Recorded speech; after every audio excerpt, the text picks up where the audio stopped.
मैं चूंकि वैज्ञानिक दृष्टिकोण रखता हूँ, दुनिया का पहला वैज्ञानिक मैं तथागत गौतम बुद्ध को मानता हूँ। उसका आधार है, एक समय था या अभी भी बहुत से लोगों में विद्वान है कि दुख का जो कारण है या दुख जो है इस पर विजय नहीं प्राप्त किया जा सकता क्योंकि ईश्वरीय है, ऐसा लोगों का मानना था। इसका खंडन करना ये एकदम बिल्कुल जरूरी है। आप जब बौद्ध को पढ़ते हैं, 4 आर्षिकों की बात क्यों कर लीजिए कि संसार दुखमय है, दुख का कारण है, दुख का निवारण है, निवारण के मार्ग है। ये 4 आर्षकों को जब बात करेंगे तो हमें बिल्कुल समझ में आती है कि वो वैज्ञानिक थे। और आज भी जब हम डॉक्टर के पास किसी रोग के इलाज के लिए जाते हैं तो सबसे पहले केस हिस्ट्री आपका पूछता है। केस हिस्ट्री जान लेने के बाद अगर समझ गया, आपका कारण, आपकी बीमारी का समझ गया तो दवा लिख देगा ओपीडी में कुछ दिनों के लिए। यदि नहीं समझ पाया या कुछ समझ गया, तत्काल राहत के लिए आपको दवा लिख दिया और साथ में जांच भी लिख देता है। जांच क्यों लिखता है? कारण, दुख का कारण जानने के लिए। जो दूसरा बौद्ध धर्म का आर्षक है कि दुख का कारण, उसको जानने के लिए। और जब कारण, जब रिपोर्ट आ जाती है जांच की, पैथोलॉजी की, जो भी जांचें हैं, जिस रोग की हार्ट की है तो ईसीजी या जैसे भी जो भी जिस रोग की जांच उसने लिखा है उसकी रिपोर्ट जब आ जाती है तो उस रिपोर्ट के आधार पर निवारण का प्रयास होता है और सही दिशा में दवाई लिखी जाती है और सही रोग का इलाज होता है।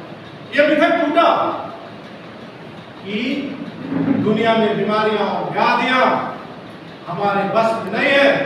ये मिथक टूटा और इस मिथक को टूटने के लिए पूरा विश्व गौतम बुद्ध को विश्व गुरु मानता है। हमारे देश के बड़े बड़े नेता दुनिया के दूसरे देशों के सम्मेलन में जब जाते हैं तो कहते बुद्ध की धरती से आया हूं, क्योंकि पहचान बुद्ध से है, अंधविश्वास से पहचान नहीं है।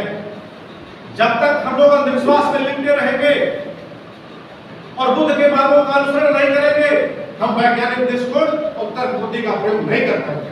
और जब हम वैज्ञानिक दृष्टिकोण और तर्क बुद्धि का प्रयोग नहीं करेंगे तो हमारे पिछड़ने का जो सबसे बड़ा कारण है उससे हम कभी उभर नहीं पाएंगे, कभी निकल नहीं पाएंगे। हमें बुद्ध को पढ़ना होगा और ऐसे संगोष्ठियों में भी जाना होगा, लेकिन ये संगोष्ठियां हमारे दूर दराज के उन गांवों तक पहुंचनी चाहिए। आज भी ये जो कार्यशाला हो रही है, ये कार्यशाला प्रिंसिपल और शिक्षकों की हो रही है। हम लोग एक दूसरे के प्रिंसिपल भी हैं और एक दूसरे के शिक्षक भी हैं। स्टूडेंट यहाँ कोई नहीं है, सबको कोई कोई क्षेत्र का बहुत अच्छा ज्ञान है, लेकिन उस ज्ञान को निचले स्तर तक, अंतिम स्तर तक, घर घर और हर व्यक्ति तक ले जाना ये हमारे नौजवान युवा साथियों का बहुत बड़ा दायित्व है। जब हम इस दिशा में आगे बढ़ते हैं तो कोई सबूत लेके आगे बढ़ना होगा। हवा हवाई के लिए बनाने से हम अपने विचारों को लोगों के दिमाग में नहीं डाल पाएंगे। लोगों के दिमाग में डालने के लिए हर तथ्य को, बौद्ध धर्म के हर तथ्य को वैज्ञानिकता से और मानव समाज के हित में किस प्रकार से वह कल्याणकारी है, ये बताना जरूरी होगा और ये दिखाना जरूरी होगा।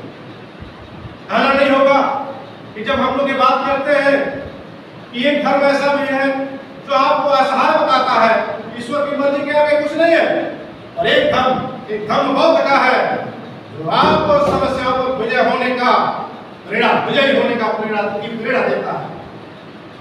तो तुलना करना होगा, हमें जाकर अपने कम पढ़े लिखे भाई बहनों के बीच तुलना करना होगा। अगर हम तुलना नहीं कर पाए तो never believe to shift change to a new era. अगर नए एरा में, नए युग में जो प्राचीन काल में शुरू हुआ था, बीच में बंद हो गया था, जिसको 14 अक्टूबर 1956 को नागपुर की दीक्षा भूमि में बाबा साहब डॉक्टर भीमराव अम्बेडकर ने जिंदा किया। इस देश से बौद्ध धर्म का दफन, उसके साहित्यों का, उसके स्मारकों का जो हुआ था वो जिंदा 1956 में हुआ। और आज अगर बाबा साहब डॉक्टर भीमराव अम्बेडकर को आप निकाल दीजिए अगर अपने विचार से, अपने अध्ययन से, तो बौद्ध धर्म भी बहुत मृतप्राय हो जाएगा। बौद्ध धर्म को जिंदा करने में में उसकी आवश्यकता को समझाने में बाबा साहब डॉक्टर भीमराव अम्बेडकर का जो योगदान रहा है, वो पृथ्वी जब तक सूरज चांद रहेगी, वो हम लोग सुनते हैं, जब तक सूरज चांद रहेगा डॉक्टर बाबा साहब भीमराव अम्बेडकर का नाम रहेगा। जो चीज स्मृतियों से निकल चुकी थी, बहुत कम लोगों के बीच थी, उसको जिंदा करने का काम बाबा साहब ने ठीक उसी प्रकार से किया था जिस प्रकार से प्रजा प्रतिपालक शिवाजी महाराज का इतिहास दफन था। शिवाजी महाराज का इतिहास ज्योतिबा फुले दंपति ने कब्र जहां उनको दफनाया गया था वहां तक का पता लगा करके, उनके साक्ष्यों को जुटा करके उन्होंने शिवाजी महाराज के इतिहास को दुनिया के सामने, भारत के ही नहीं दुनिया के सामने रखने का बहुत महारत काम किया है। ज्योतिबा फुले दंपति शिवाजी महाराज के वंशज छत्रपति साहू महाराज के बारे में हम लोग सब जानते हैं। जब बात आती है समानता की, राष्ट्रीयता की, न्याय की और बंधुत्व की, बंधुत्व किसको चाहिए, समानता किसको चाहिए, राष्ट्रीयता किसको चाहिए, न्याय किसको चाहिए, इस पर भी हमें मनन करना होगा। जिसको नहीं है समानता, जिसको नहीं मिला है उसी को तो समानता के लिए लड़ाई लड़नी है, उसी को तो समानता दिलानी है। जिनको ऊंचाई मिला हुआ था वो समानता के लिए समझौता क्यों करेंगे? तो समझौता करने का दस्तावेज भारत का संविधान है। भारत का संविधान आपको समानता दिलाता है। इसके पहले के सारे उपदेशक जिन्होंने हमारी सामाजिक न्याय की लड़ाई में हमारे लिए मिट्टी का एक कण भी हमारी झोली में डालने का काम किया, वो संविधान लिखते लिखते हमारे लिए खरा सोना हो गया। और वो खरा सोना 26 जनवरी 1950 से हमारे बीच में बिल्कुल बहुसंख्यक संख्या में, हजारों लाखों की संख्या में तब तक खरा सोना के लोग निकलने लगे।